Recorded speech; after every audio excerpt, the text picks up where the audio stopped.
Welcome, one and all, to another edition of SoulSym Showcase. As usual, I am your host, SoulSym Mirak, and with us this evening, we have Prince Mojo, How y'all doing tonight? Virtuous, You hear how calm he sounds? You hear that smile in his voice? Be afraid. I'm a little afraid. Asterisk, There is nothing to fear. Death is natural. and last but most assuredly never least, the Maha. The walking party is finally back.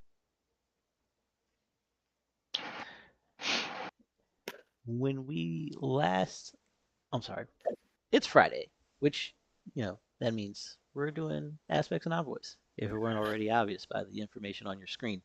Uh, and when we last left our uh, dangerous aspects, benevolent aspects, active aspects, they had successfully rescued not only the missing teens, but also about 20 other hostages from the Sapphire Bloods. Um, were greeted and thanked by Mama OD with a massive soul lifting feast that emboldened everyone who took part, and then everyone went their separate ways for the evening to rest and recover in their own way, leaving Mojo to wander the desert in search of some stress relief. He had been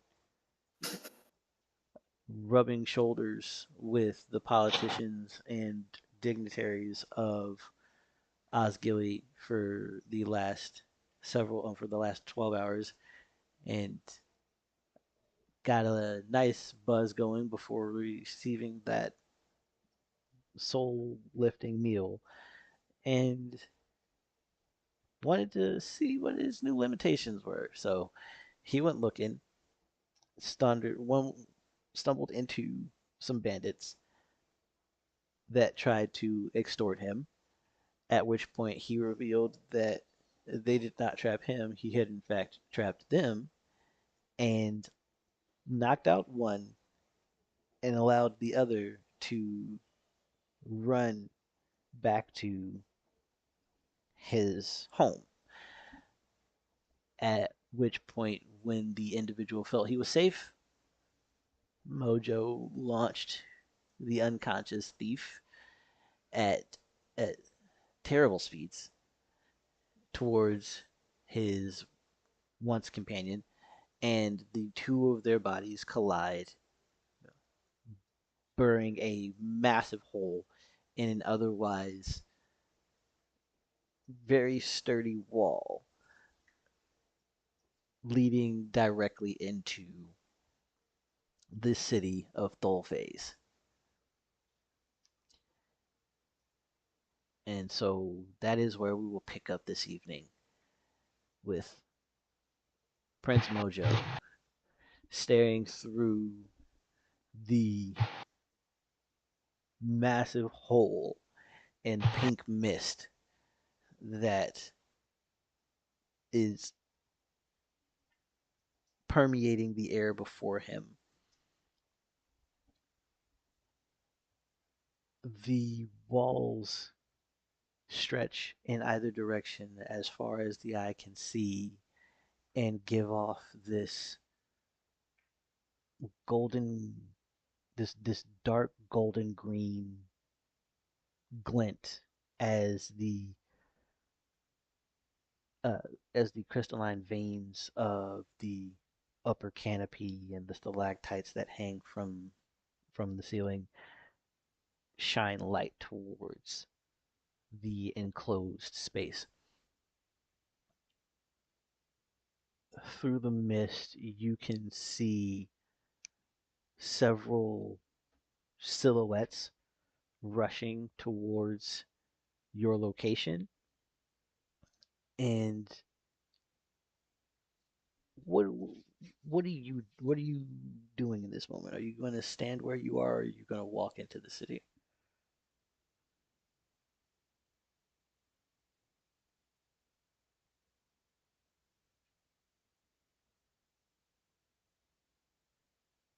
You're muted if you are speaking. Better? Yes, perfect. It was, I'm going to walk in, hands behind my back, and just using the elements in the wind to just project my voice saying, I'm looking for somebody and I needed you to take me seriously. Um,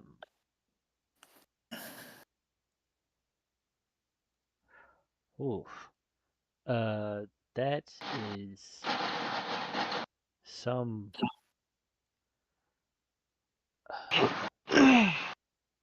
It's some message. If you're looking for somebody, says a individual in orange and purplish garb. The orange, the colors are as flamboyant as they may sound. They're very muted. Um, and the individuals who have approached you are all armed and have their weapons pointed towards you. If you have anything you want to say, I suggest you say it now. And also, make sure it's good enough that we don't see fit to fill you with holes. So I take it you don't know who I am and what the paste did. He was like, your friends there just tried to rob me. And on top of that, they tried to kill me. Under law, this makes this place mine. And who the fuck are you? I am Prince Mojo. And this And is. as I'm going, the air out of his lungs just sucks out and he drops to a knee. Like he's still like he's still alive. But I'm done talking to him, man. He's done talking. What the fuck did you just do? I would suggest you find somebody who has a station to talk to me. What the fuck? Five, Look, you can't just walk in four, here like this and expect people to just bow the fuck down thunder, because you say like you're some. a lightning bolt right next to his legs.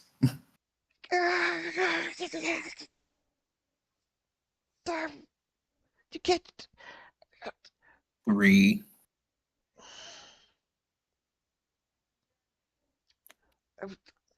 Go get go.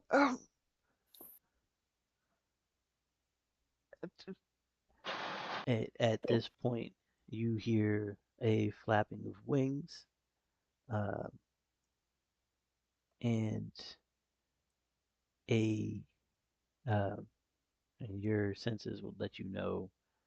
Hold on just a second. Let me do a thing real quick, and then I can give you a range of information. So, back out here like this, and uh, I do have a question. yes, sir. As this is going, can I release the die to go basically Mm-hmm. tag non-combatants? Yeah. Okay. So that's only 1,000 feet. That's crazy. Okay. Um.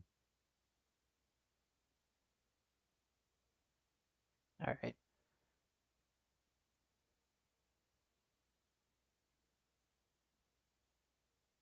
Okay. So you are made aware of Well, actually, let me just go ahead and see something else so I can just give you information, just information on information. Okay. Yeah. All right. You have enough range to cover the entire um, sector that you are in, the district that you're uh, standing in. And when you start sending out your die, I need you to make me a stealth check, please. Okay. Is this like a regular stealth check or? Yeah. Um, if you have proficiency in it, then use your bonuses. Um, uh, duh, duh, duh, duh, duh, duh, duh, duh,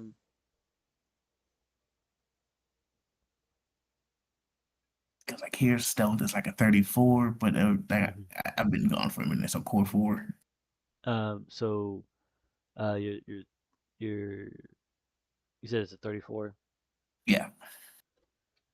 If I'm not mistaken, that is 48. Give me 1 second.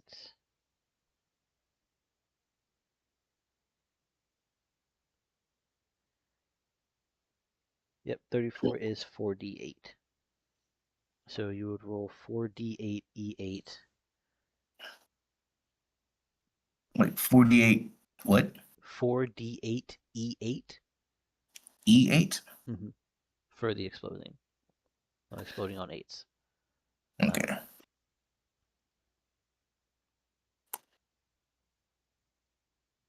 19, and then your stealth. Um, you'd add your stealth to that, so plus 34. Okay, so 19 plus Hold on, I'm 34. sorry. What's your dexterity modifier or your dexterity score? Dexterity score Mm-hmm. is a 38. 38. Yeah. Okay, so then you would roll 1d10 e10 3d8 e8. Sorry, um, plus 34. So 1d10 e10 plus 3d8 e8 plus 34.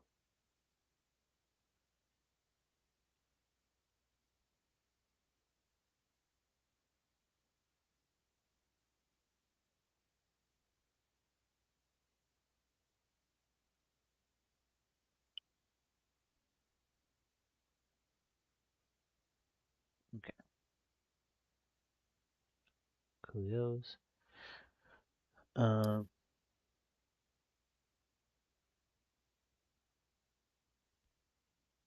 so with that, you are pretty successful.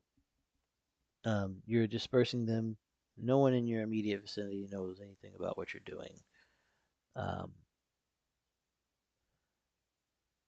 as you're asking for someone more important to answer your questions, a you hear the flapping of wings as a dragon, um, a young adult dragon, um, comes approaching your location.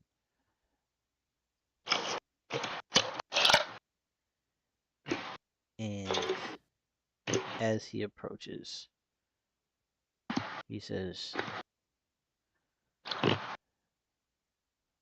"You say you're some manner of nobility, royalty, and you walk into the city of crime saying that you own this place now? Where do you hail from so that we know where to fall in recompense for your atrocity?" Hmm. Do I tell you, or do you just open that lizard brain of yours and just take one look to see where I'm from?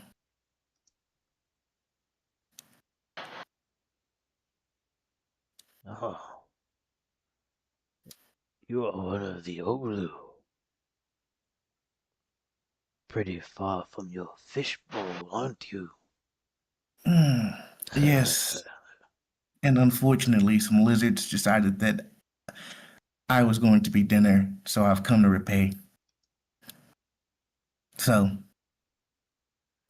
we could do this the easy way, the hard way, but by law, in the defense of making sure that you guys are no longer a problem from anyone. I'm going to be making my home here. But, you know, I am looking for someone. I've tried the nice way. There is a way for some of you. Just tell me what I want to know.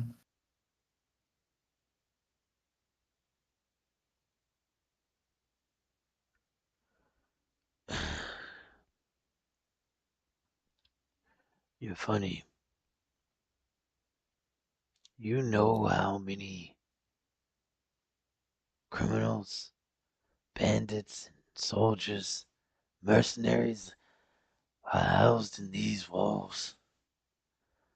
What do you think one Olu is capable of doing against millions? See, I'm not just one Olu. I'm the Olu. And you can be the example.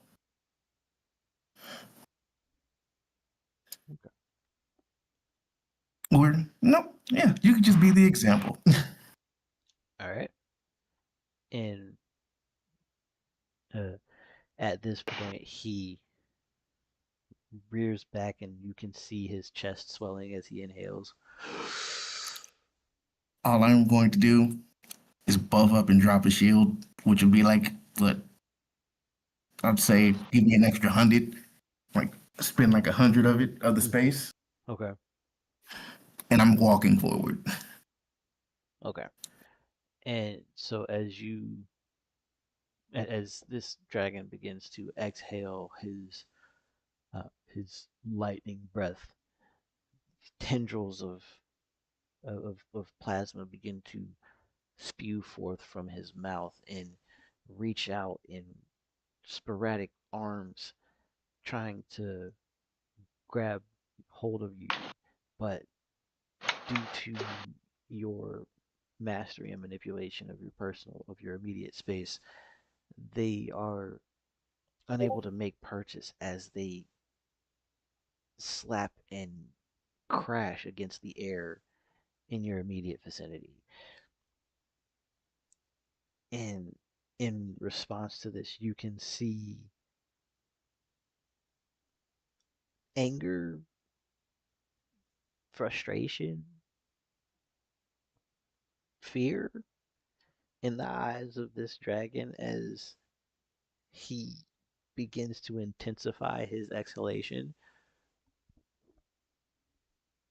and the damage just does nothing as he exhausts himself, and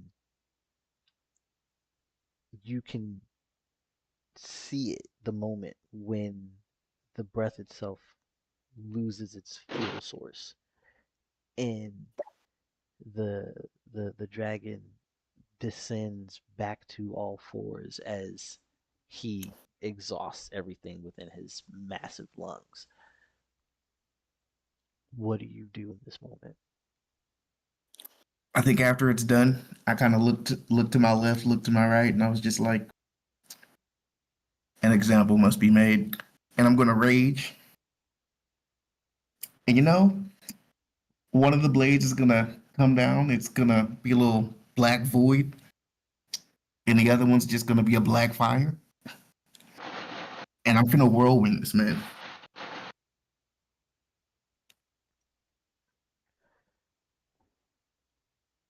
So your blades of Yeah, with my blades of the the blades. tides. Yeah. Yeah, With the blades of the tides, your left blade extends forward, or rather extends up, connected to the chain wrapped around your wrist, and comes down in a resounding but silent, as if all sound or motion around this action had been silenced. And immediately following that, you hear the second right before an immediate as black and purple flames erupt from the gash that was delivered by the second slash, and immediately bursting into flames that collapse in just as quickly by the from the lack of oxygen in the area, and this impressive indentation, almost as if a micro black hole had been formed at the cross section of these two wounds, compressed the dragon's chest to such a point that breathing was no longer possible, and nor was living, as he slumps to the floor in the middle of the street, terrifying the other dozens of soldiers that were looking to him to address the fear and hubris, or rather the fear and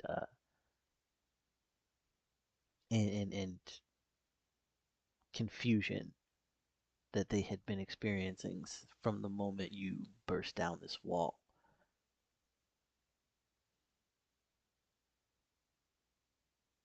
The the guard that you spoke to previously, the one that was behind you, that you uh, called the lightning bolt down on, he um, he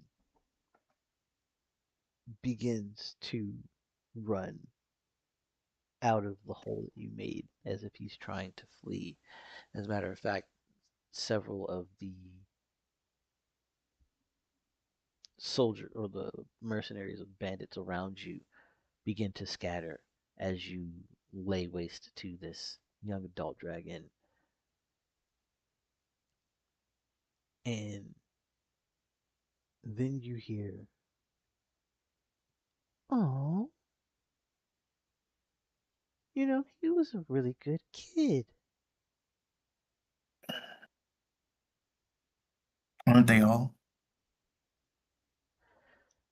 Someone told me that a lot of noise was being made, and that I needed to come see what was going on. And it's wild to me because no one would dare, goodness, no one would dare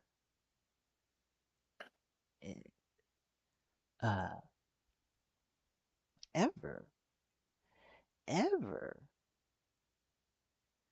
come into my home, to my dome, and say that they own this place. So I Well, ask a little fish boy, what's your name? And what do you think you can do for me? well, at this point, I don't think it's what I can do for you. It's what you can do for me. I am Organis.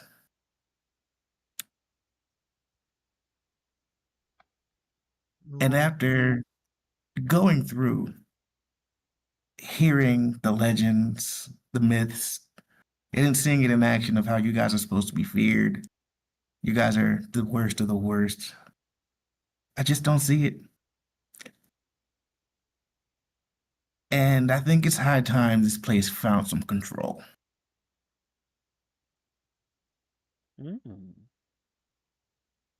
And let me guess, you're supposed to be the one to come put us in our place, teach us No, proper manners. no.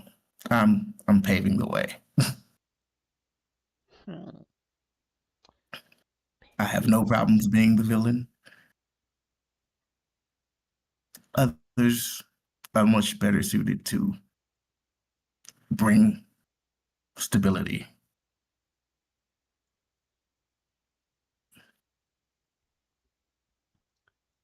Okay. So you call yourself, or you consider yourself to be an enforcer then?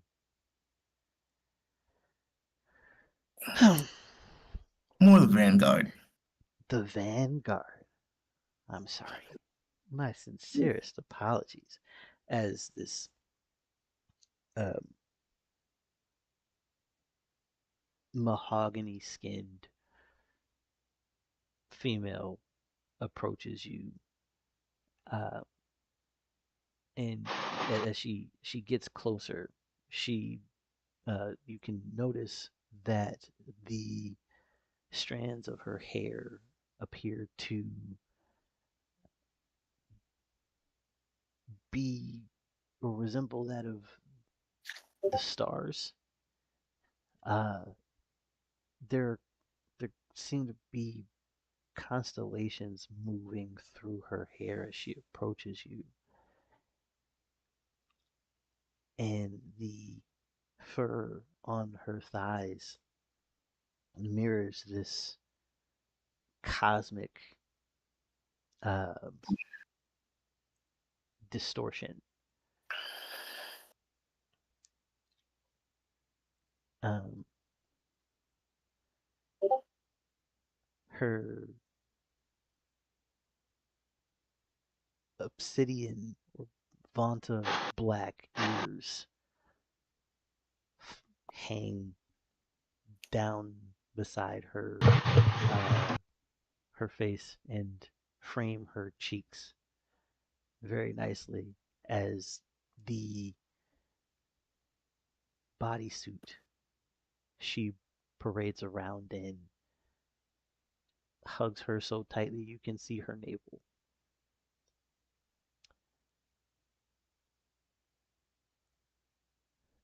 So what benefits does this vanguard bring, and who do I owe my thanks to for sending such a tasty treat to my door?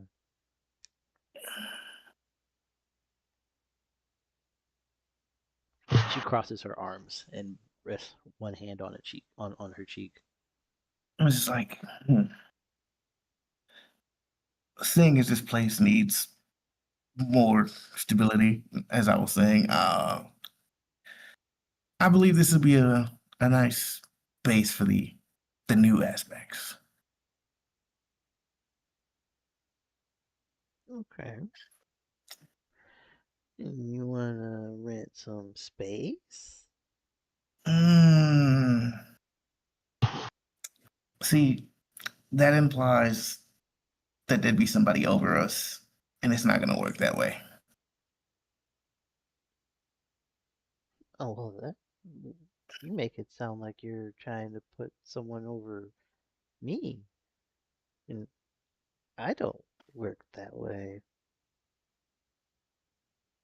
Do you know who I am? I know about as much as your dragon friend knew. Hmm. You know where you're standing? My new home. Give me a history check real quick, please, if you can, Mm, or if you care. yeah, I'll have to go back and look through.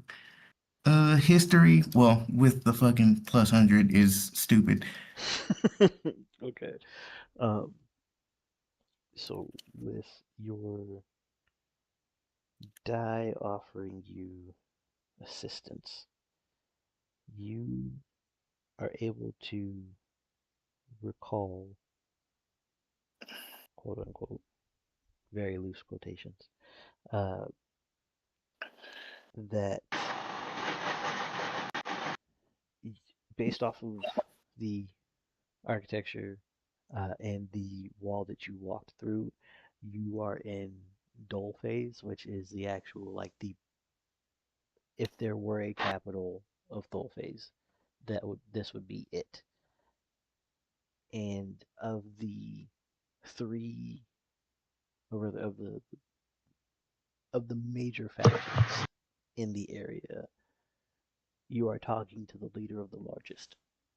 She is effectively the queen of this country of mercenaries, bandits, thieves, and pickpockets. Um, the only information you have about her is that she is known as the matron of crime and the godmother of Tholfaze. Um,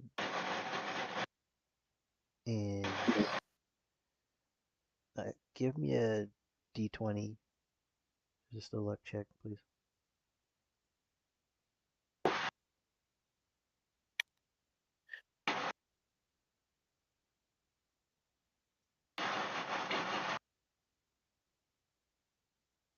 Yikes. What you get? What you got? They had a 9. A 9.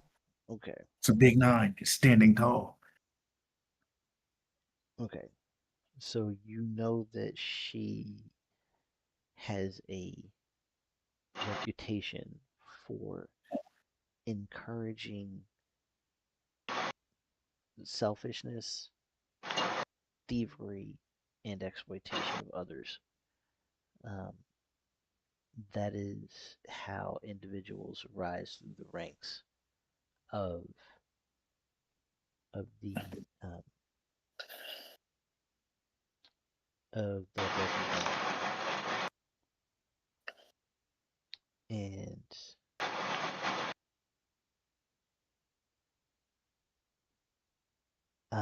off of insight, you're picking up a lot of astral energy and darkness.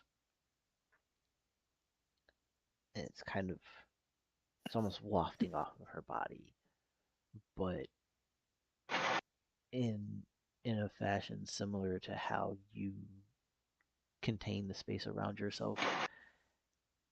It's funneling off of her and then back into her. Like it's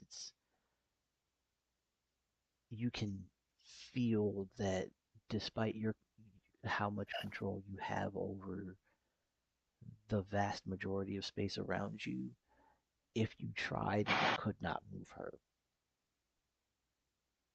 or you would have a very hard time.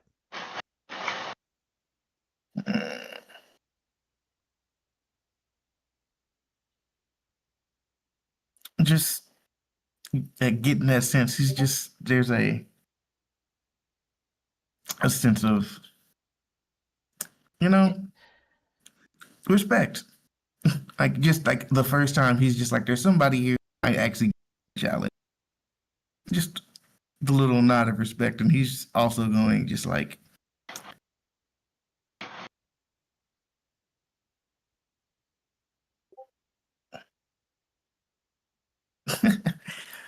he's. So, what are you proposing here? Because we're not going to bend to your rule. You don't want to bend to our rule. I imagine a fight between the two of us would be very fun, and I'm actually kind of itching for it, honestly. Um, but I don't think the city would survive. Oh, them? If I was concerned about their lives, I would have stopped you before you hit the gate.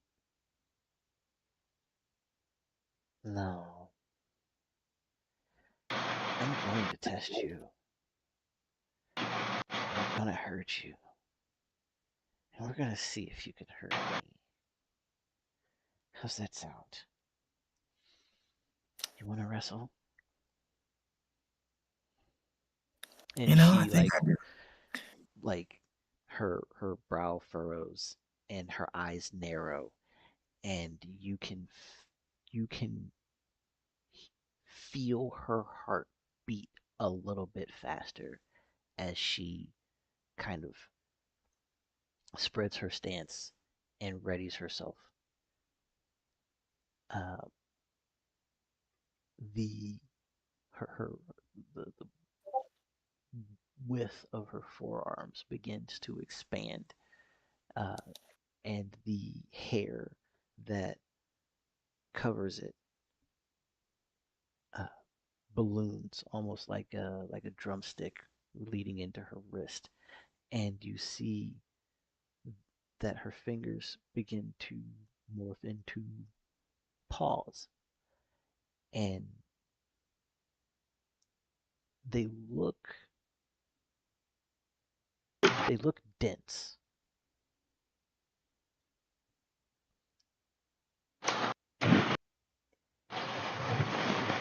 and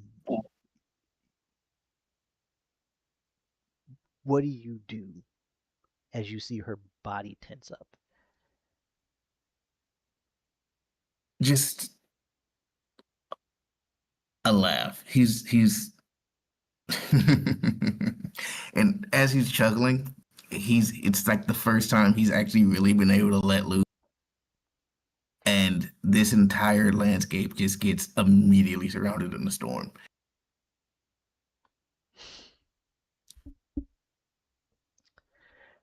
Okay. As you surround the area in this, so I'm presuming lightning, intense winds, Lightning, you get intense winds, like some of it's dusty, some things are wind. decaying, some things are oozing. It's the full Okay. I It's have a space. got you. All right. So, as you are exuding the maelstrom, this plume of shadow infused smoke kicks up as this woman dashes towards you with this enlarged rabbit fist and comes straight for your face. Um,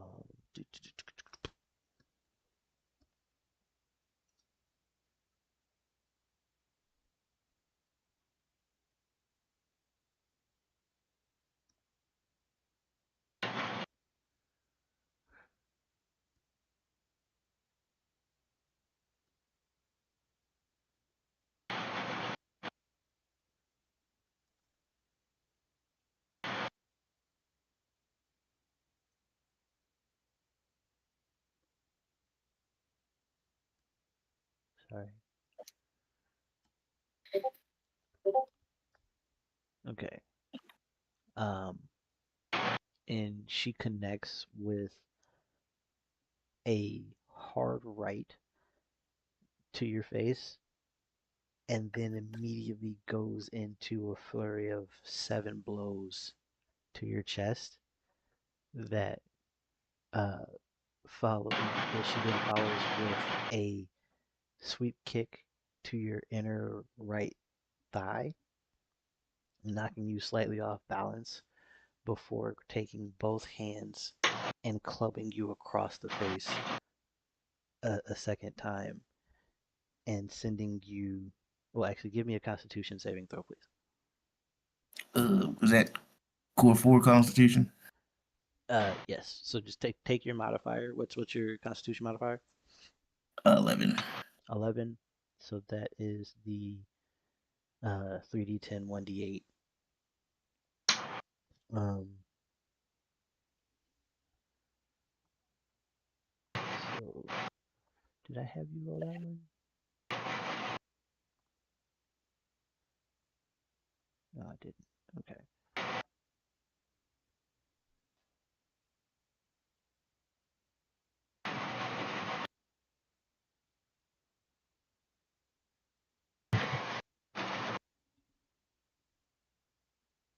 Oh, you gotta put E10, E8.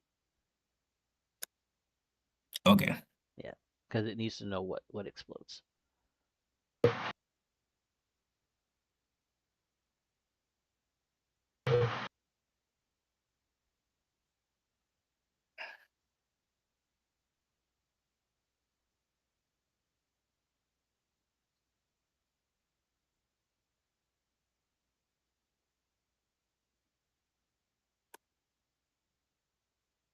Cool. Jesus. All right, and that's gonna be your proficiency bonus is 10, correct? Yes. Okay, so that's plus 21, so 34. Um, with the converted space, you are able to resist it because your modified roll is actually 134. She hit you with a 137. Um, uh, so she connected with you. Like she did the whole flurry, the whole combo, but she was not able to send you flying more than 5 feet. So uh, the two of you are still right within range of each other. Um, you took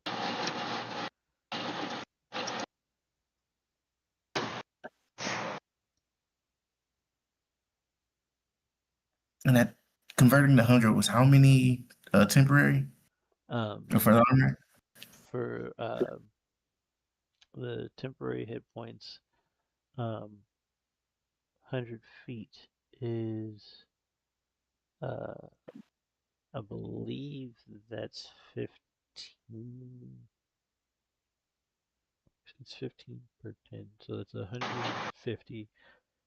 Um, yeah, it's 150 shield uh, that you that you get for the conversion on top of the attribute enhancements. So,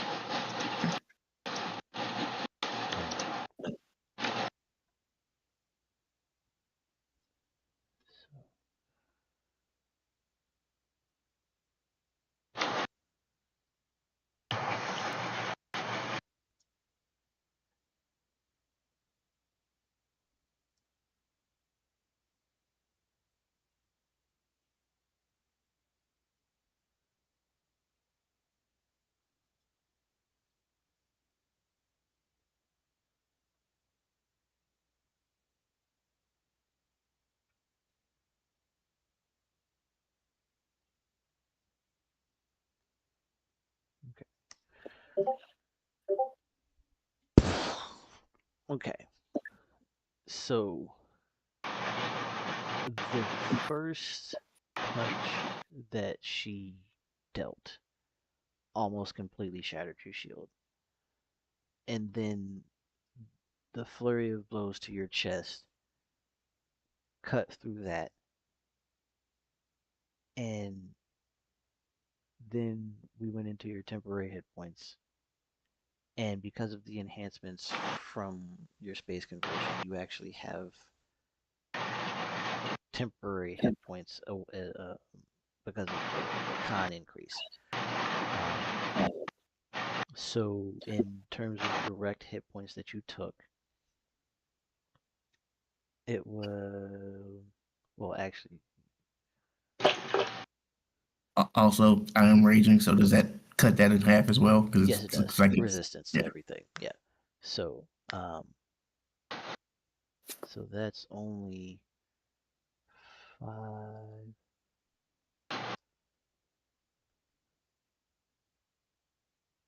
It's only 460. Then reduce that by 150 is 300.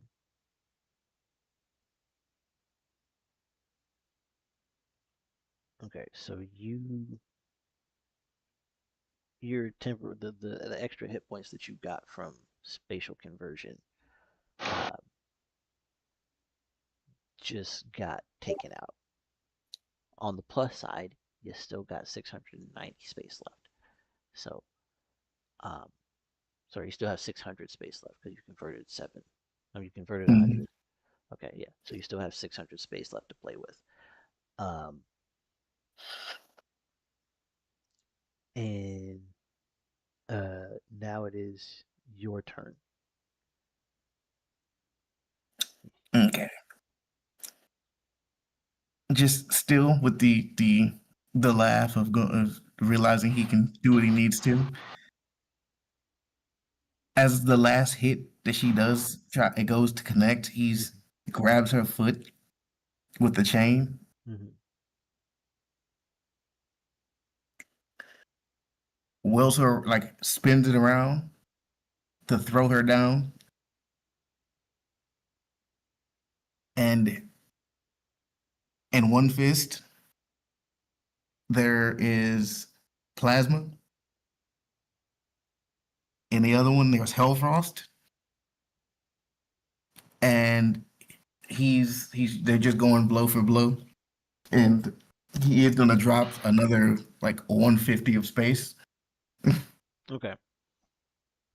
and just like hit, teleport, basically just like pinballing down to the ground. Okay.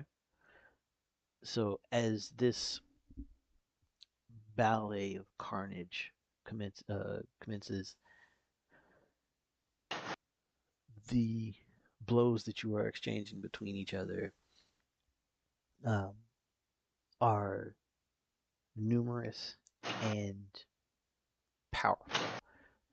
For every major blow you land on her, it feels like she lands one almost as strong. And the buildings in this area are all the worse for it. She sent you flying through buildings. You sent her flying through buildings. Uh, there was the storm that is raging is causing houses to is causing shacks to melt, and as they're breaking down, the structural integrity is allowing them to get swept up by the wind and causing this debris to now fly around. And spectators that are looking for an opportunity to maybe get a lucky shot in on you and gain some favor with their mistress that you're fighting are almost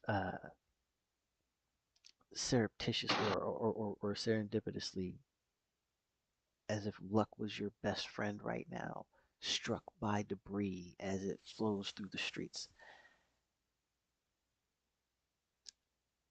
This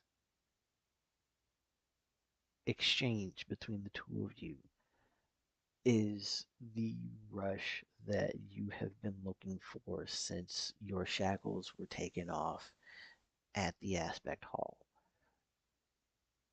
You have not been allowed to flex yourself like this because every time you show up right as everything's going down, or right as everything's wrapping up. It happened with Rentagar. It happened with the Clouds. It happened with whether the Shadow Council meeting happened without your knowledge at all. You found out about it after the fact. Um, so every major conflict where you could have been an an impactful difference had narrowly escaped you by minutes, seconds. But this one, this conflict, this expression is all yours, and you're you're doing damage. Granted, a lot of it is collateral, and you can't really tell if you're making progress with this mystery woman who appears to be battling with you in a swimsuit and a jacket and just completely unbothered.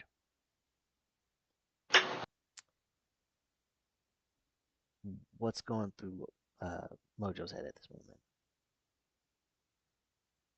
I just thought of just who is this woman and why is she still down here?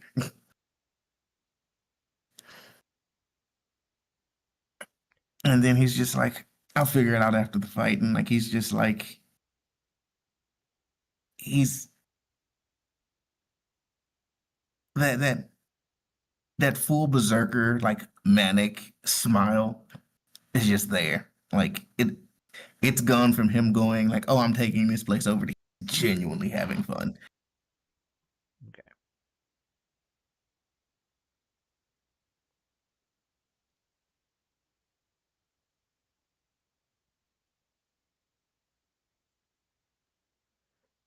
And as you are having this sense of elation, roll me an insight check, please.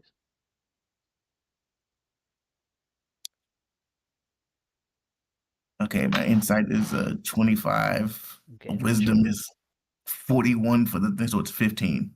okay, so 41 is 2d10, 2d8.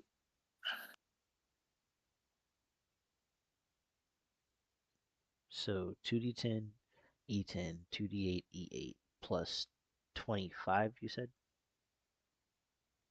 What was your insight? Yeah, insight was 25. Okay.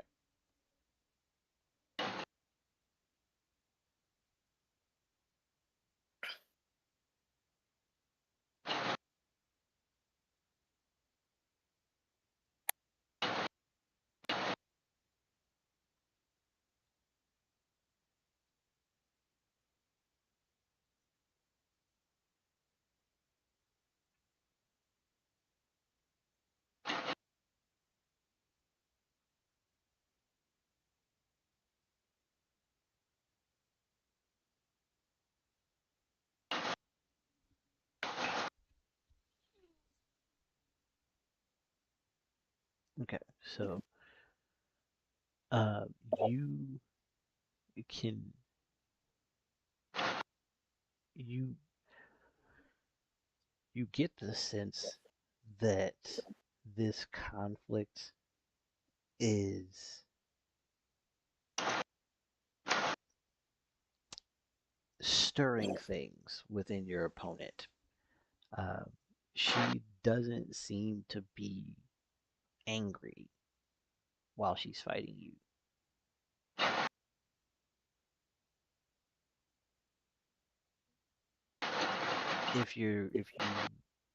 If you didn't know any better, rather you swear you know better, but it feels like she's trying to flirt with you right now.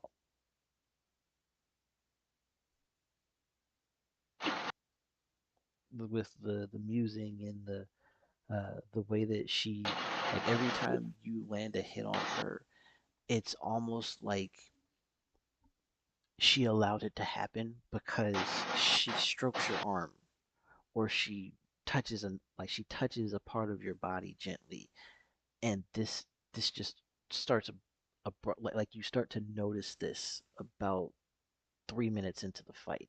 She's not fighting you to hurt you anymore.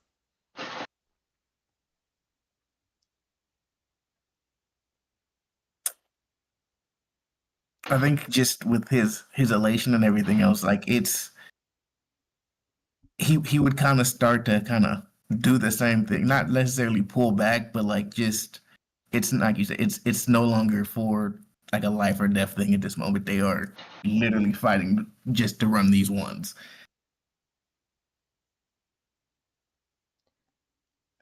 Um, all right. So as the two of you dance your way through this city, it gets to a point where she is fed up. She grabs your arm, pulls you into her, jumps into the sky, and does a what's the math? What's the math? 720, 1440. She does a 2880. She does 8 backflips as you guys ascend into the sky or into the canopy of the Underdark. And she says, "What happens in the shadows stays in the shadows, and we've got a pretty long fall. Do you want to wrestle?" And then you begin to plummet. Um, as this, and again, this whole process, you guys catapulting into the sky or into the air, happens faster than you can react to it. And as you look down in this spiral of flips, or in this cacophony of flips, you see a trail of shadow energy trailing behind the two of you and starts to envelop you.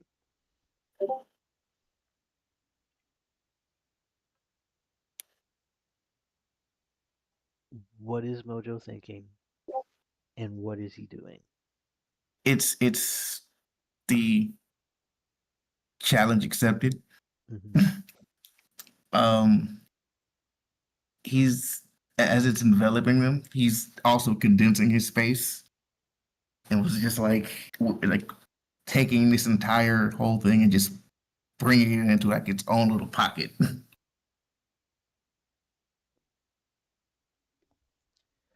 So like as she's bringing in with darkness, he's channeling more light and Okay. just condensing it into the same area and following. Okay. Give me a d20 plus your charisma modifier, please, sir.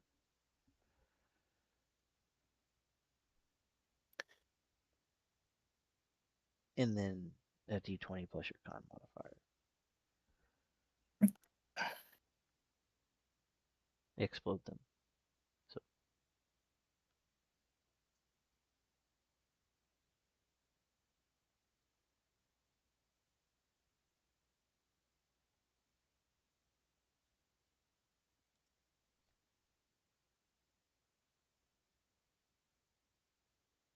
Are we adding my space to these or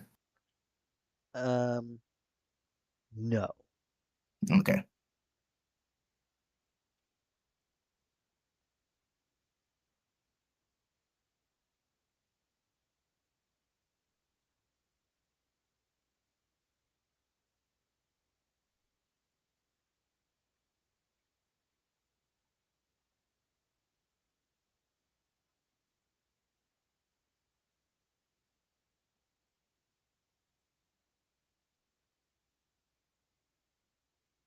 The con modifier. Uh, Um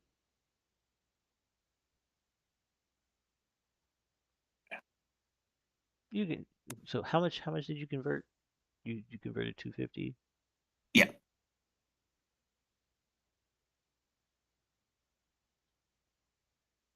You can add a quarter. So you can add 20. Why'd you Okay. So that would be a 44 and a 48. okay.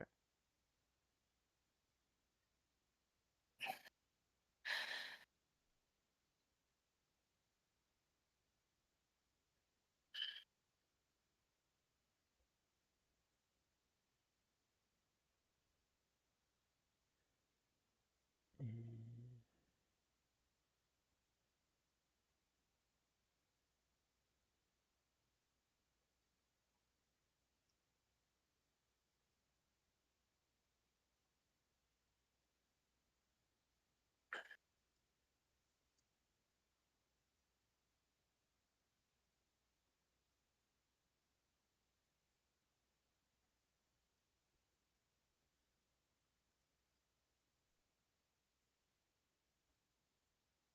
I said charisma and con, correct? Kind of, yeah.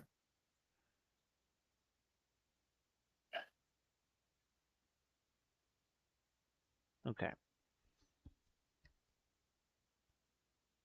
So, as the two of you have your pocket dimension rendezvous,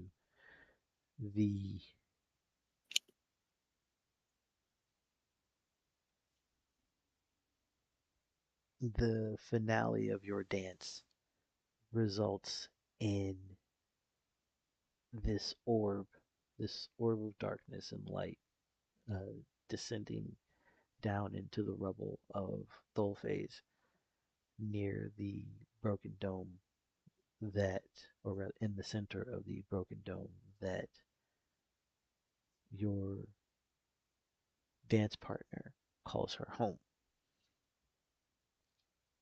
You land and you descend into a bed of pilfered riches.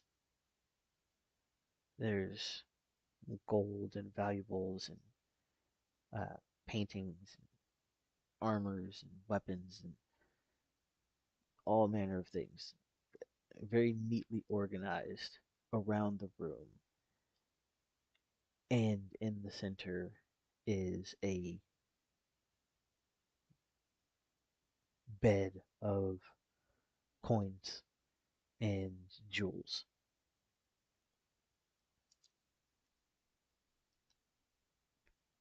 And this orb lowers itself onto this bed of coins, and the darkness begins to recede.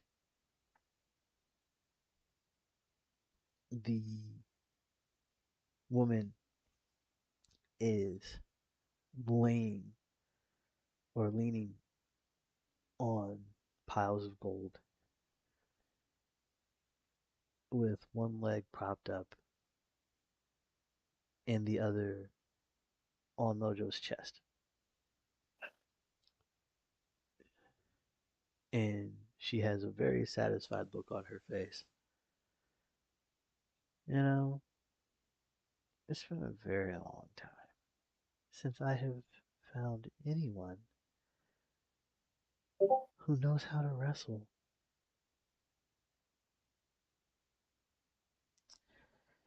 I'm Vyrtuous, by the way.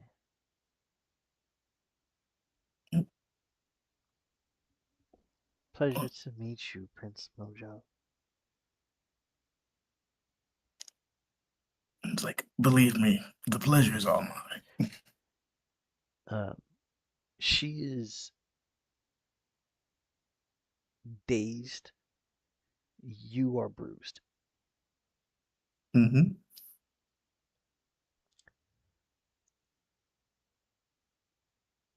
So,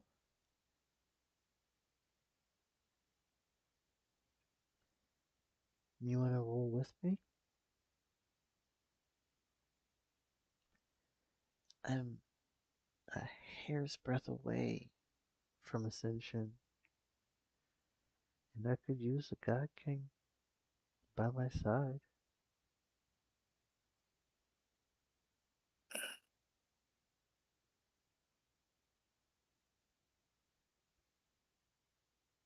That is very, very tempting. I have a responsibility to leave this world a little better than my predecessors.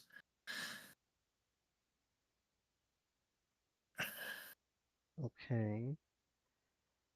And you know the world can't exist in perfect peace forever, right?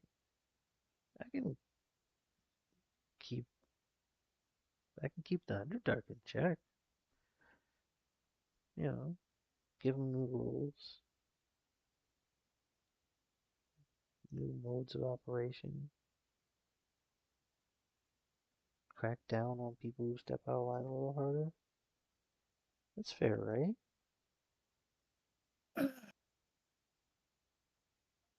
Yeah, that is actually kind of the whole point. Sounds like it's settled. And look at it like look at the bright side. You get all of my soldiers to do whatever you want with. Honestly, you could tell them to march off a cliff, and I would not give two shits. Because they already pledged their lives to me. So even in death, I'm still getting their worship.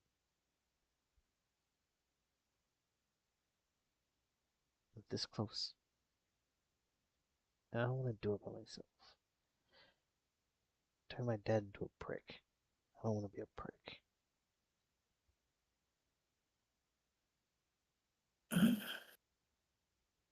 Well, at least I'll be there to watch to make sure you don't become one. I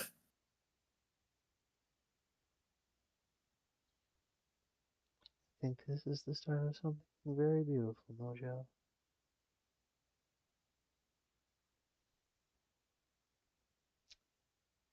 Yeah. I was like, but I was serious though. The aspects are probably gonna start having a base here. That way we're not like always having to Okay. be on the ship. So, what are you guys doing here? Are you planning on. Are you dealing with the Empress? Because she's And got a crazy fucking daughter who's been trying to blow down the West Gate for years now. It's getting really fucking annoying. you know, I was thinking of actually, try to bending bridges with that. But I think the first step into that is actually finding Jamila.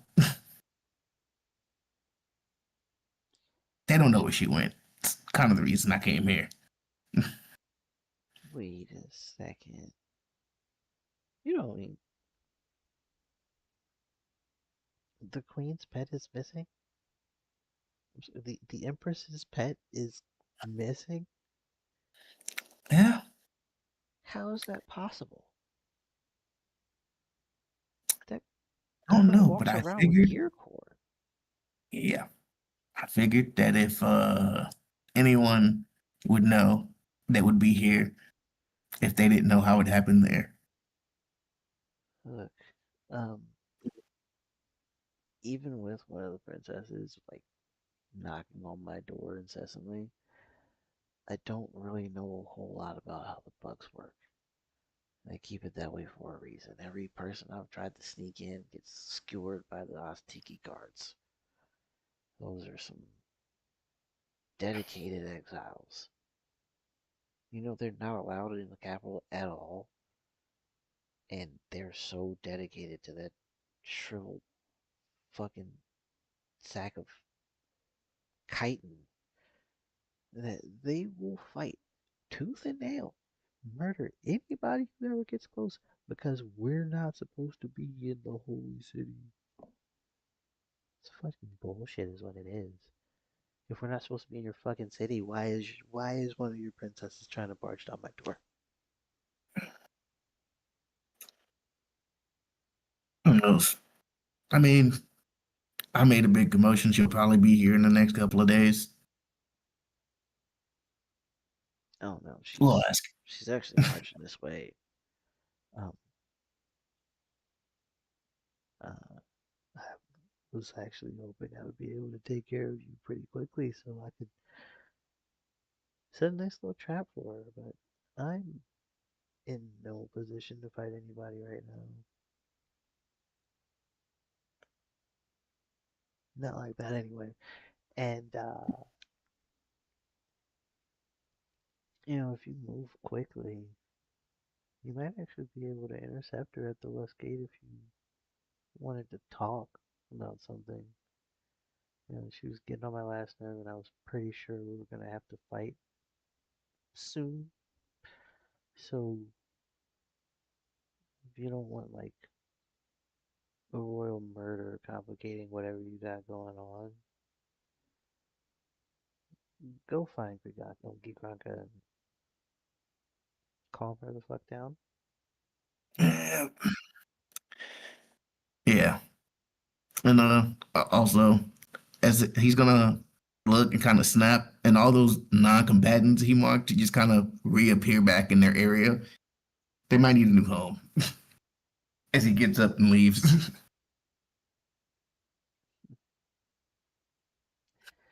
I'll get the filters on it. Stop the bug lady, please. And also, don't let her scratch your face. Never Thank you. that. Yeah. Um, so at this point, we're going to take a brief beat and see if Maharashtra Is not here. is not here. Virtuous I is sleeping off, or was sleeping off, Mama Odie's soul lifting meal. Uh, it's been about 4.5, 5 hours since everyone separated. Is Virtual still sleeping, or is Virtual still resting? And if not, what is he getting into in this moment? if I'm not mistaken, where he last left off, he was out studying the ecosystem Yes. and probably knocked out on a cloud while he was studying said ecosystem, Hmm. which was an interesting experience because he doesn't usually sleep like ever. So he'd wake up with a big ass yawn, look around, and kind of wonder where everybody went. Uh, give me a survival check. Survival modifier, or rather, yes. Um, wisdom modifier. Survival wisdom. Yes. What is your wisdom modifier? My wisdom mod is.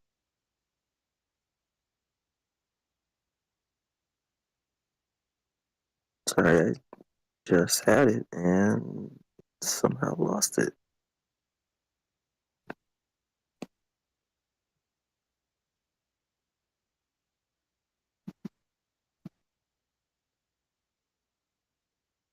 Here we go. Sorry. Okay. Um, I got 4d6 plus 14. Yeah. All right.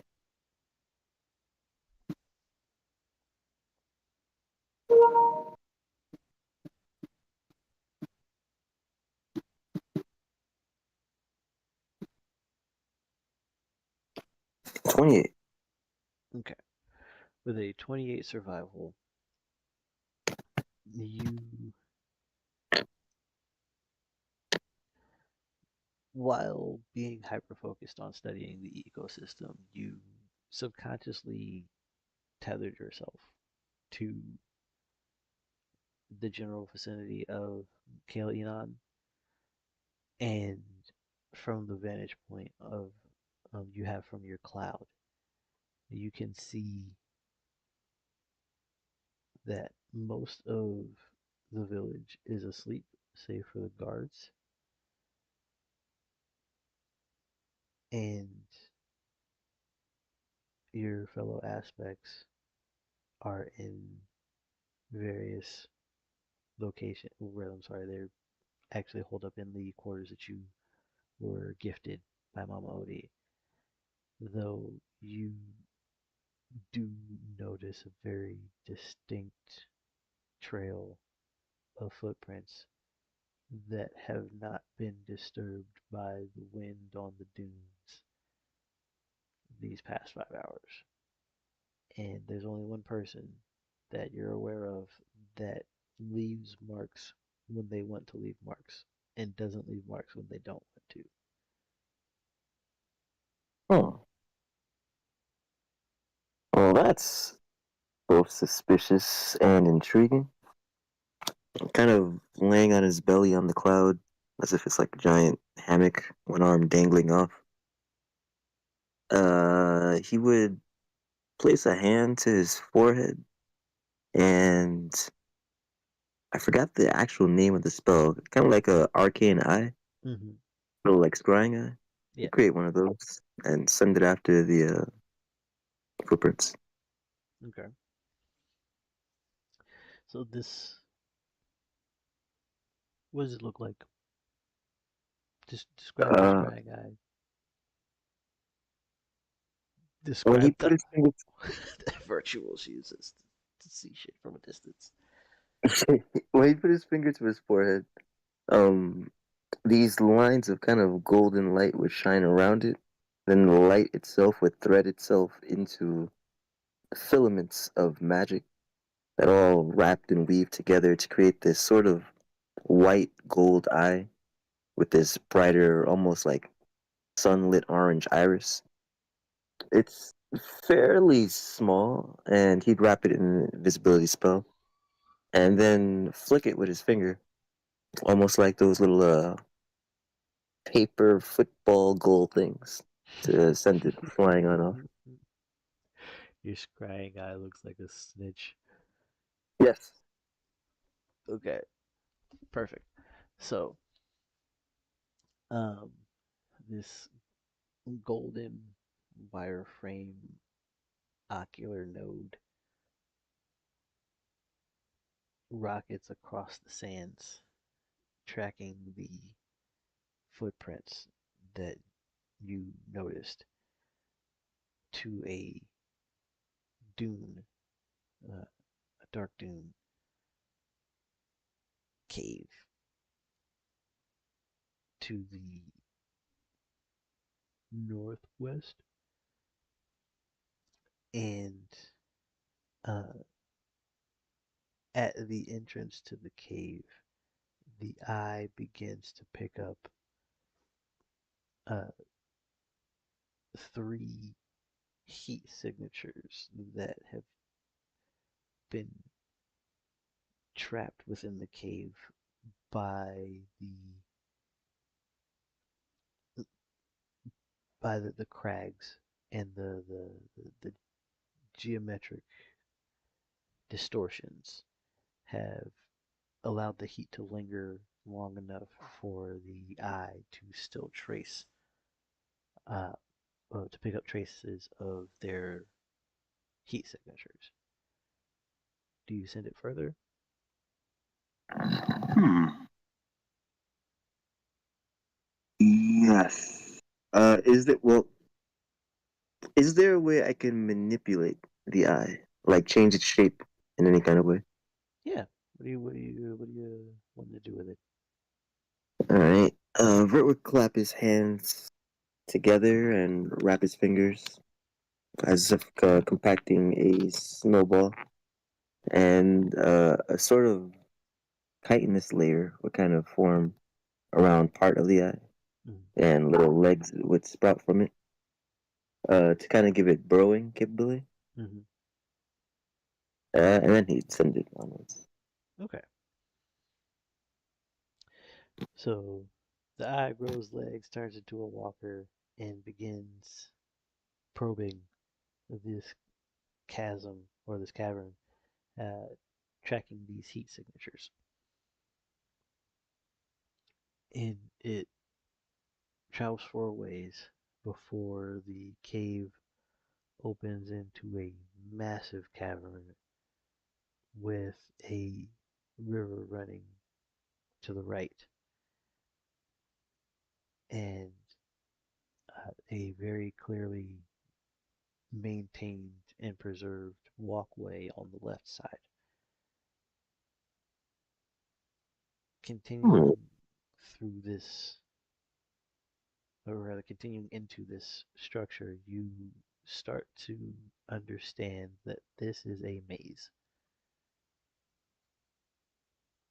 And this maze has 15-foot high walls that are keeping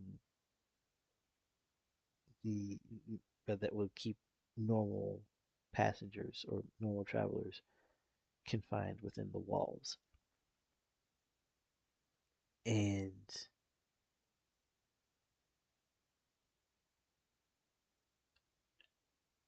there are stalactites hanging very low, uh, as well as heat signatures wrapping that can be detected wrapped around these hanging stalactites. Um, you would know that there are creatures in the Underdark that latch onto or perch themselves on stalactites and drop on unsuspecting prey when they happen to pass by. So Oh, you have the option of going above the walls and progressing forward, or trying to see, gathering information that way, or trying to navigate the maze itself on the ground. What would you How would you prefer to proceed? ooh, Bert would definitely set up on the cloud now, as I found something really interesting. Uh, with I guess kind of with the look, he conjure essentially a scroll and a pen, a winged pen that could write, Mm-hmm. while he unthreaded his hands and worked another spell into the eye so that it would split and go off in both directions. And each time it met another split in the path, the eyes themselves would split so that they could keep traveling along both directions. Okay. And so, I think I'll name them cell eyes. Wait, eyes are cells. No, cell eye. I do like cells. Cell eyes. Yeah. Write that down. And I think we'll start writing. these cell eyes begin mapping out the maze, and it takes about 45 minutes to produce a comprehensive version or copy of the maze uh, on this paper, or this pad that you have conjured. Uh, at which point, I'm presuming you either, well, you have about 2 dozen cell eyes now because of the programming that you wove into them. Are you going to condense them back in, or rather, yes, condense them back into one, or are you going to continue operating them as a swarm? Mm, no, this is perfect. We're gonna stand up, stretch one final time, and in that stretch, split into, you said 2 dozen, so there's 24 of them. Split into a good 24, 25, and then teleport to swap. Not swap, just kind of teleport to the positions of each of the cells. Okay. So you are now in 23 dead ends and the exit for the maze.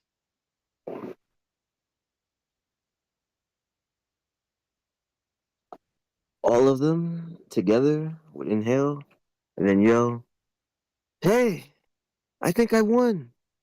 What do I win?"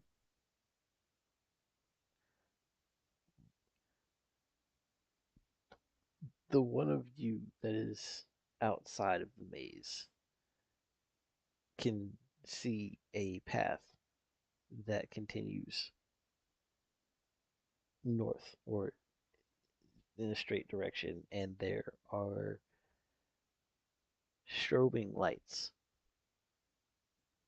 coming from the distance. Hmm. Well, looks like the only way to go is onward. The And rest of the also, clones would start wandering the cave, and he'd head forward.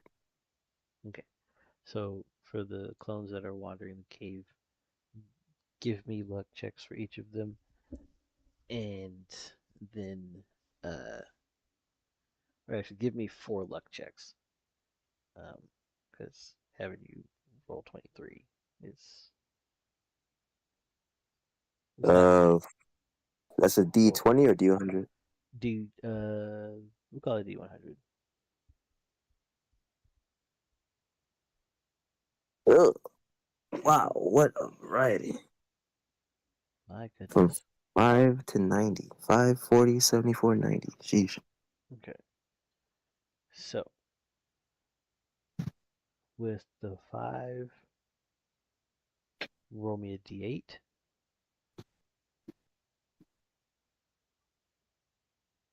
4. Okay. With the 40, roll me a D4.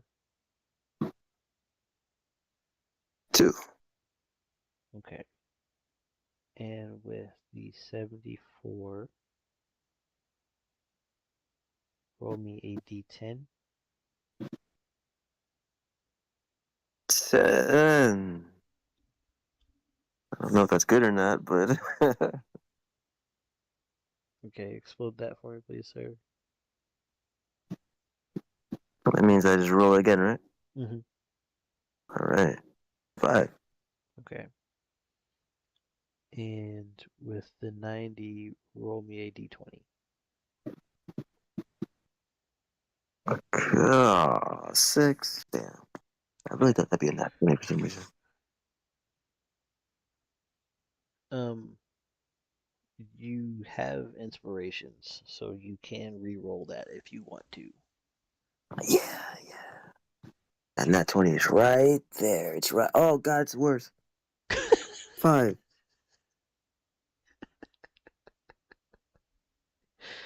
um, I don't know how many you want to burn through, but you have 4. Again. A 10. See, now I'm gambling. Now you're gambling. I'm like, I got that last one. I know that 20's waiting for me. If I don't roll, I'll never get it. So I'm going to spend it. And it's a 2. I'm never gambling again. Bah. Okay. Um, you still have 2 more if you want to try and redeem yourself. Um, I mean, and I will wait for your decision before I give my response. we've come this far. We can't turn away. We got to see it through. All right, let's go. Not 20. 16. I mean, not bad. I should quit while I'm ahead, but I'm not. I'm rolling again. 3.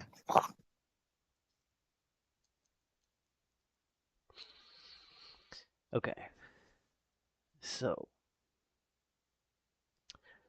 um, you lost 6 of your clones to cloaker attacks. Um, they were ambushed and consumed because you didn't give them enough hit points. Um, if I remember correctly, you only really give them like a few hit points. Like you're not like copying, like direct copying yourself, Yeah. unless I'm mistaken. Um, and uh, this between so you lost 6, you with 18, and then 10 of them each found a treasure chest uh, containing various jewels and weapons. The last 8 found pieces of a crown that may possibly do a thing when assembled.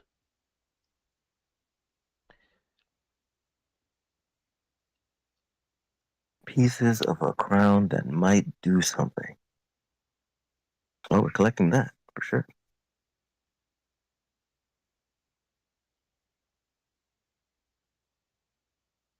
But yes, so that is the results of the maze for your wanderers, and your primary self would travel down the tunnel towards the strobing lights that would then open out into a significantly larger chasm or cavern than you had been walking through with the maze. And it feels like you are in a completely different biome now. It's almost like it's very similar in in vibe or feel to how you to what you experienced in Tomorrow's Grave. Um, and but it's more eerie and or I'm sorry, it's more grounded. It's less eerie and more grounded. Okay, okay. And directly in front of you, you see this very, very tall wall that extends almost to the. This, well, I'm sorry, it extends about almost 100 feet uh, straight into the sky, straight up into the cave. And it is made of this dark greenish gold material. And there's a massive hole in it outside of this particular this one slightly larger than human hole. This wall is otherwise pristine. Like it doesn't even have moss or mold on it anywhere. It is just worked stone and this hole and a very strong scent of iron, as well as a man collapsed and bodies, or rather, just dozens of bodies collapsed in the street, houses reduced to rubble, debris and roofing and siding and furniture have littered every walkway that you can lay your eyes on. Huh.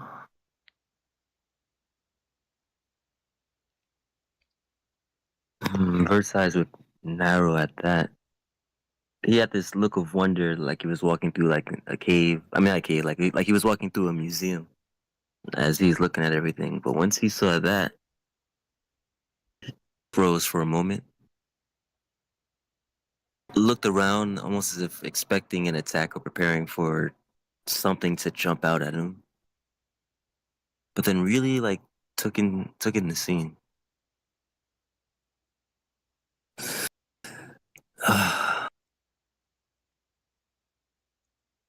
I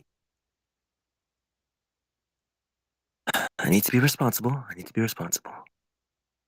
So first, he would sit down cross-legged and well, he tried to teleport to wherever the center of this settlement or town was and sit down cross-legged.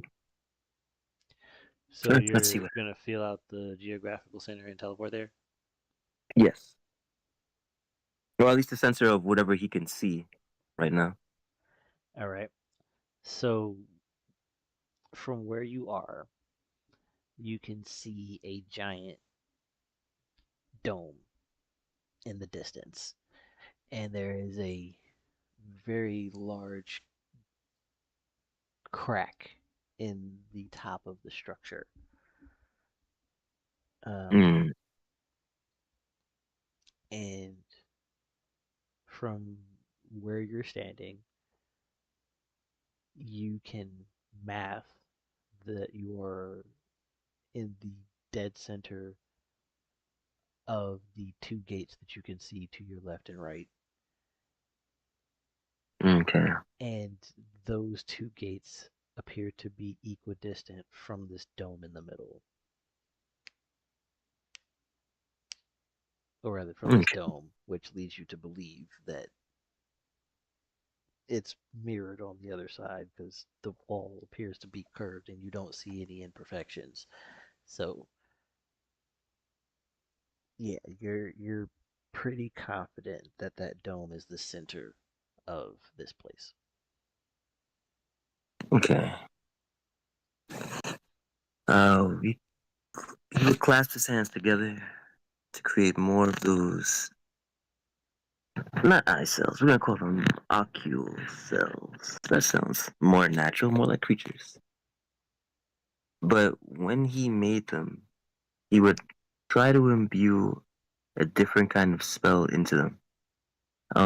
The same spell he had used in the workshop that had Mm-hmm. been destroyed, Mm-hmm. he would try to imbue them with the spell with a sort of a twist that they act as if like almost like projectors.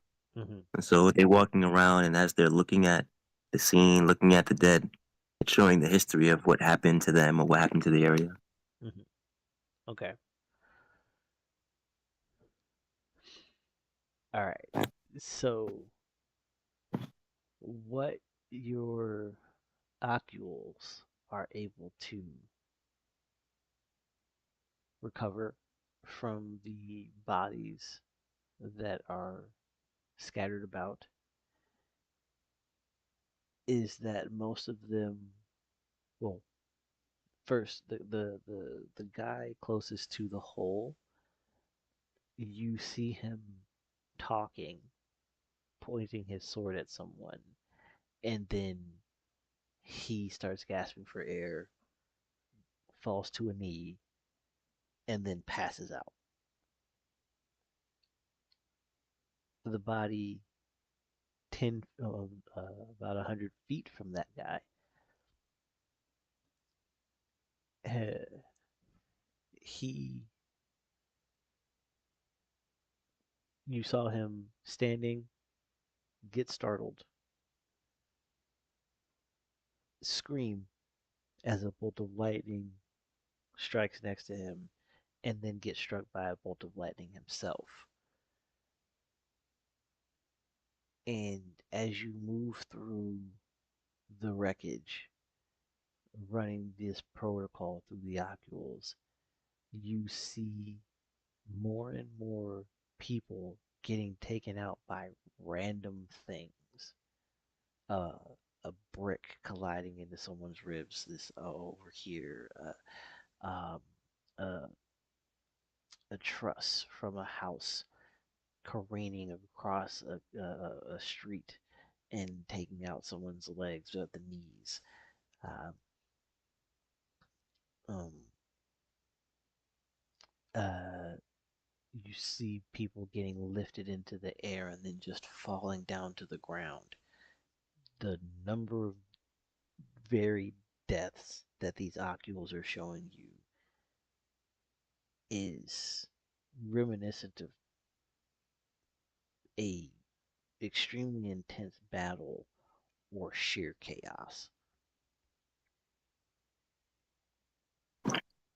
Uh, w- And these people aren't really fighting back. They're just kind of getting washed. Yeah, you don't even see Mm, what's attacking them. Like you do see some people running with weapons in their hands towards something, but then they get taken out by something that they did not see coming. okay. I know Esther would tell me to be really careful about what I'm about to do next. Probably even not to do it, but it worked once, and this feels wrong. So he would hold his hands out, start to focus, really dig in as deep as he can, going into his training, taking on whatever form or rather stance that he has to help facilitate the action, and start to try to turn back the clock on the area to restore it. Okay. Um, so you are turning back the clock on the buildings and the people, or just the buildings? And the people. Even though I know that comes with some recoil. Attacks. Okay. All right. So I need a Arcana and then a Constitution. All So right. with Arcana, you roll an intelligence check and then add your Arcana skill to that roll,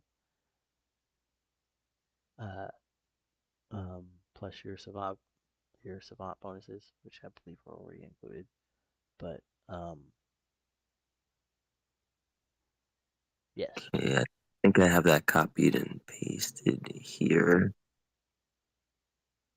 I don't know if am I including the pendant? yeah, you can include the pendant. All right.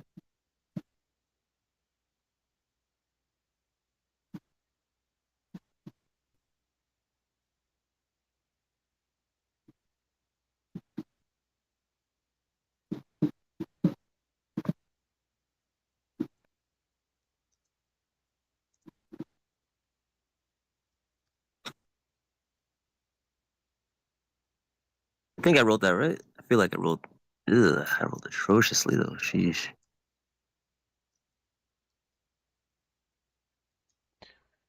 Okay, so you got. Oh no, yeah, you're good. Okay, yeah. So with a 49, you are able to start the process of undoing the damage now that you have the full picture. And now I need the Constitution saving throw.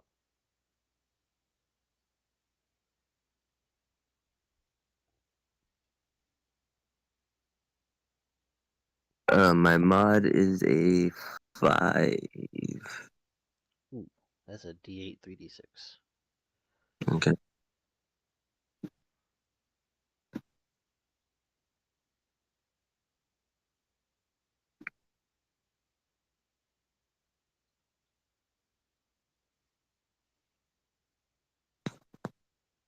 Oh, wow.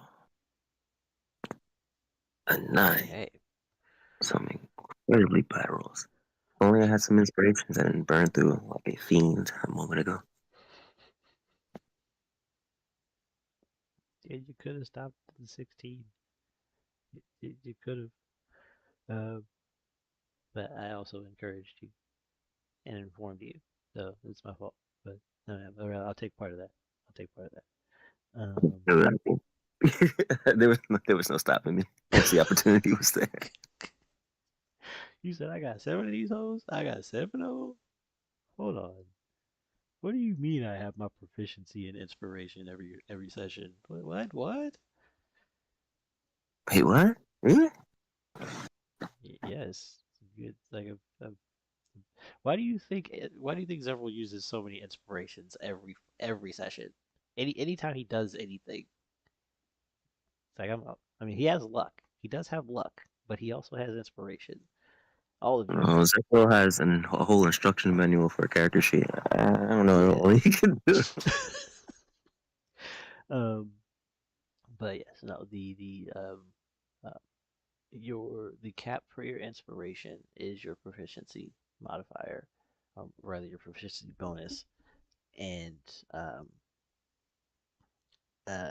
your mantles grant you inspiration uh, after a long rest. So uh, most of y'all are sitting on max ranks. But anyways, um, so with that, The fuck? what? I could have been using inspiration this whole goddamn Bro, time. you know how much inspiration I would have burned just now? It My wasn't just me. It Yeah. wasn't just me. Do you not understand how much shit I dealt with because I was like, yeah, fuck it, whatever. It's just natural roll. And I could have been using inspirations. I'm sorry, I could have sworn I explained all of this. I mean, granted, I understand this was a year ago, so my bad. I don't know. Uh, Maybe I missed the inspiration part. That's maybe um, Considering that no one remembered it, I'm gonna go ahead and say that I forgot to say something. So okay. that Okay. way we ain't got no fingers being pointed. Just Res fucked up. Points at Soul zero. fucked up. Point at zero. Point at zero. Yeah, Point at zero. He's not here. He can't defend himself. I Point mean, at him. he's been utilizing it. So but He's the only one that knew. He's the only one that knew. I was wondering why he was really on my ass. Like, man, why aren't y'all really playing for real? For real? I'm like, what do you mean? So what do you mean playing for real? I think I'm doing everything I can right now. So yeah, I'm thinking that. Shit, I could have been fucking me using inspiration to save my ass. Fuck. all right, so Oh, well, that's a poor roll, I guess. Whatever. Let's take the uh, L. I need Virtuous to take.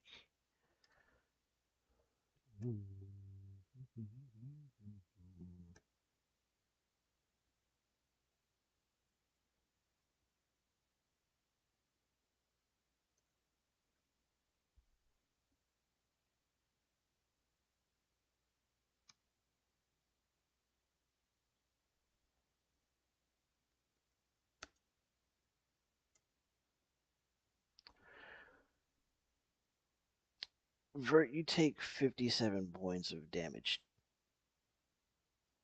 as your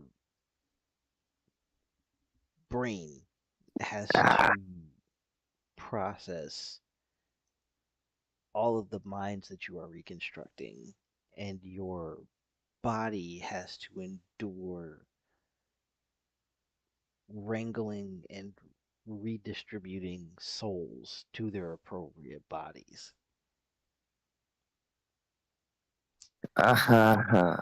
Zephyr makes this look really easy. This is directly to your hit points, and you need a long rest to remove them. That's fair. That's fair. Magic cannot help you with this. No one's magic can help you with this. That is fair. I accept the consequences of my actions.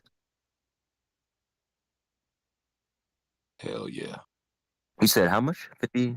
57. 50, 57. All right.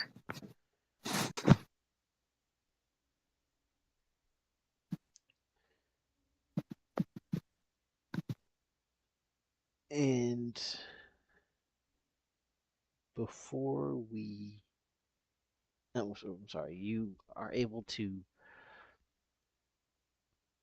begin the reconstruction of the city that was, and you restore the lives lost.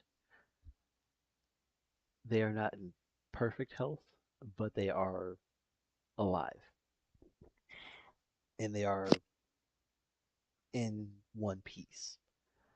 Um, Maybe bruised, a little battered, but they are alive. And this teenage boy uh, comes up to you and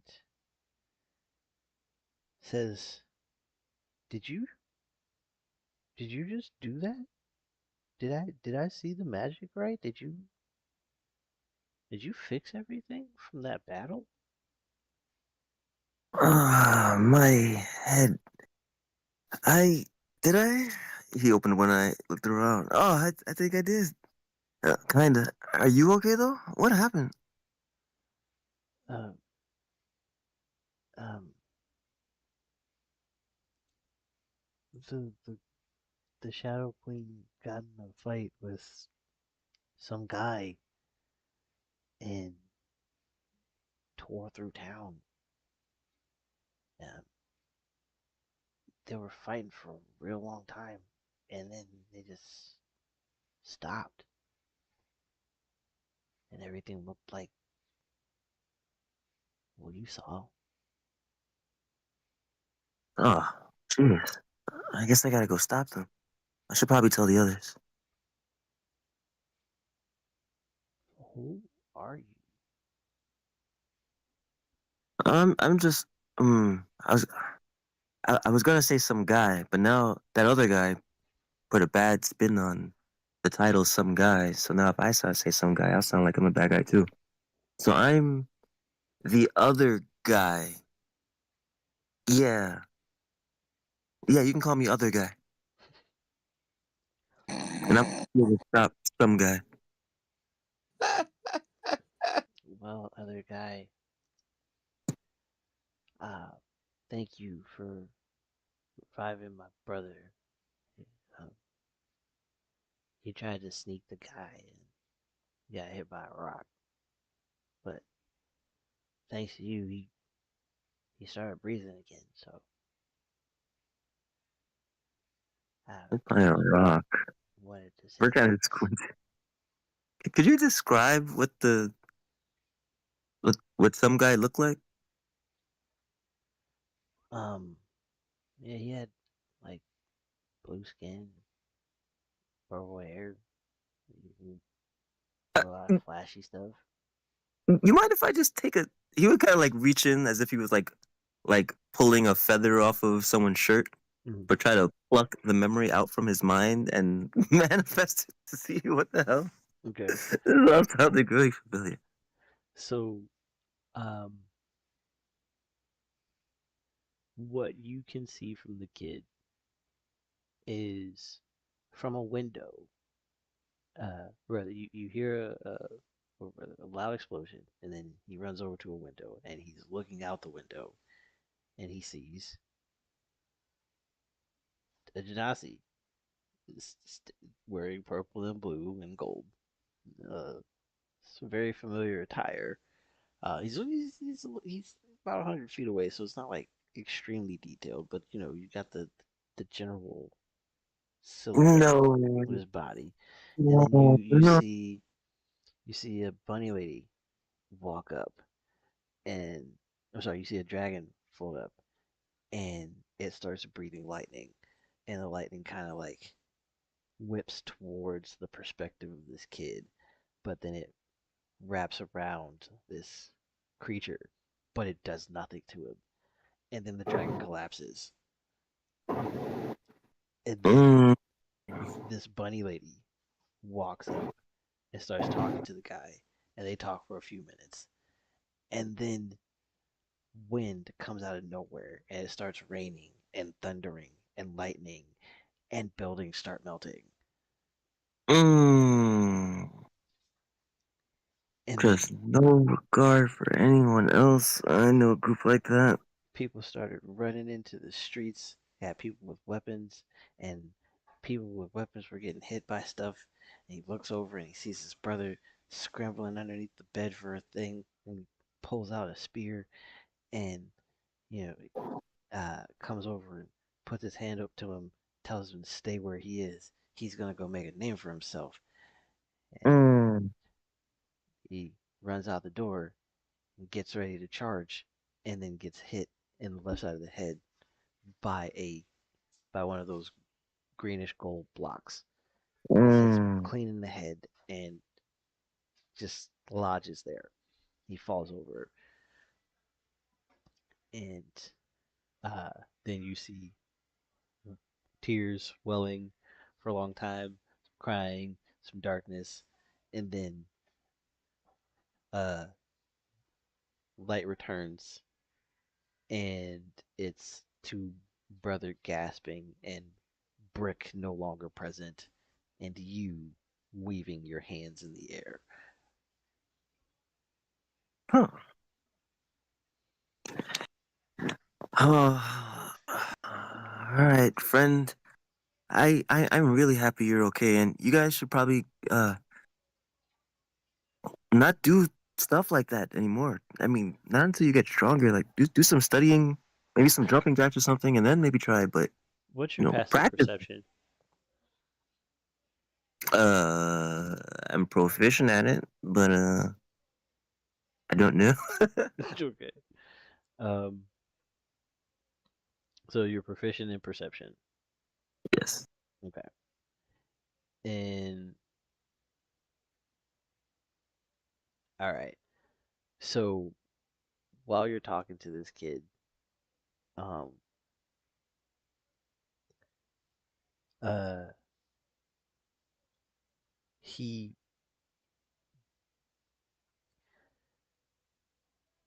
like you gave him like he gave you a hug to thank you for saving his brother, and as you're talking to him, it occurs to you that you're about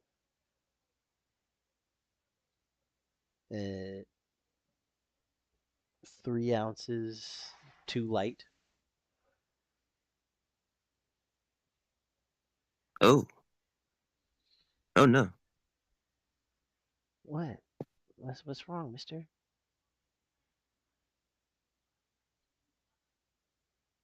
Huh. Check himself. Am I in pain? Like, I just got No, stabbed. no, Oh, okay. no, you're not stabbed. You're fine. Like you didn't lose any hit points. You just feel a little No, bit that's lighter. like 3 ounces of blood. But okay, okay. So just a little bit light. All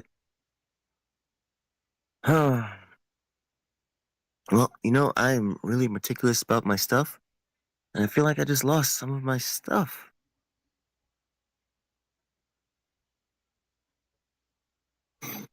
Now, I, I really gotta go, but you wouldn't have happened to have taken my stuff, would you? I'll know if you're lying.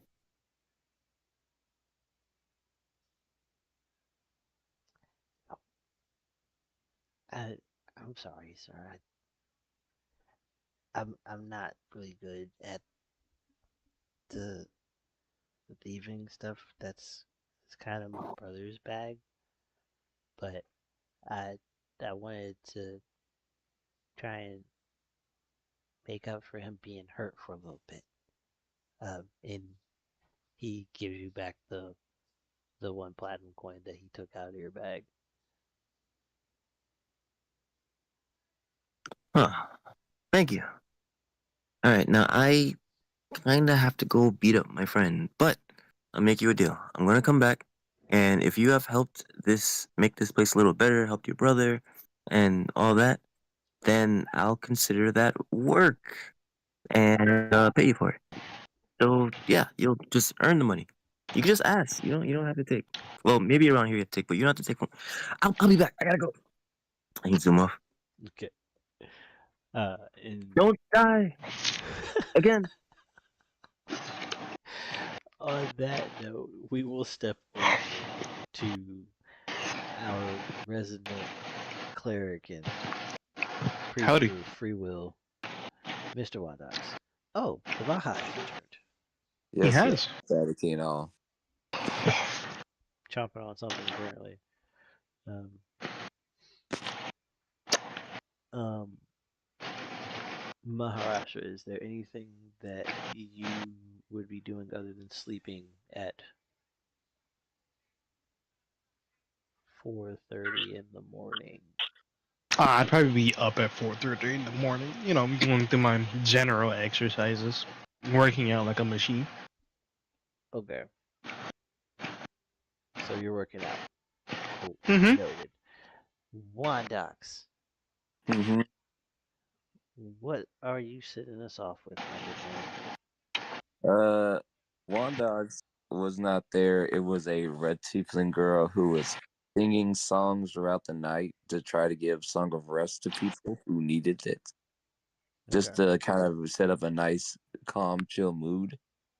Okay. It's around this time though. Wandogs would kind of wake up and he was like, "Hey, what happened?" And she would said, "Oh, people left and went places. I think the big one fought a creature. Uh, I don't know about the other two. I mean, I heard a big ruckus somewhere, but I didn't care to go look. And that's kind of like all that happened. And that's how Wanda wakes up hearing about a ruckus, a creature going, and some other nonsense happening that he knows nothing about. And Okay. so that's about it, other than like, oh, let me just call people up and see where they are. And that's the next set. All right. So that will be where we end What we tonight. This has been another episode of Aspects and Envoys. It's been episode 34. As usual, I've been your host, Soulsym Mirak. With us this evening was the wondrous Mondox, I was here briefly and I was gone quickly. the munching Maha, Huh?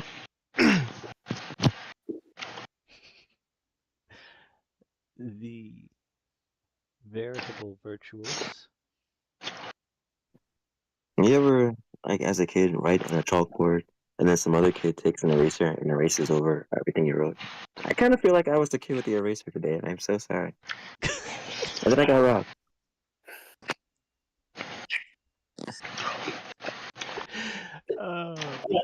uh, and last but most assuredly not the least, the mover, the shaker, the siege breaker, Prince Mojo.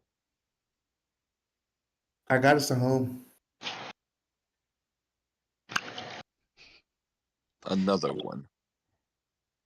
A better one. If you enjoyed tonight's episode, It takes a grained open eye to see the value.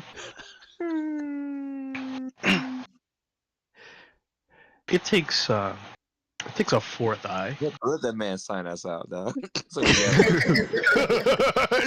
I'm just, you no, know. no, no. Let him sign us out. Let him sign us out. if Wait, you let's enjoyed sign us out. tonight's episode, please consider hitting that like button, pressing the subscribe button, and then hitting the bell notification so you get notified anytime we do anything here on the channel.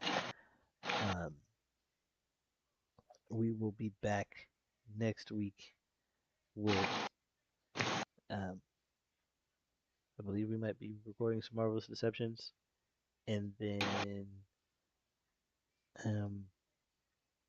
we have a surprise on Thursday, and then Friday we'll be back with my birthday stream, and somebody's going to DM something for me. So looking forward to that. But until then, until next time, stay safe, stay blessed, and have a wonderful evening, everyone. Good night.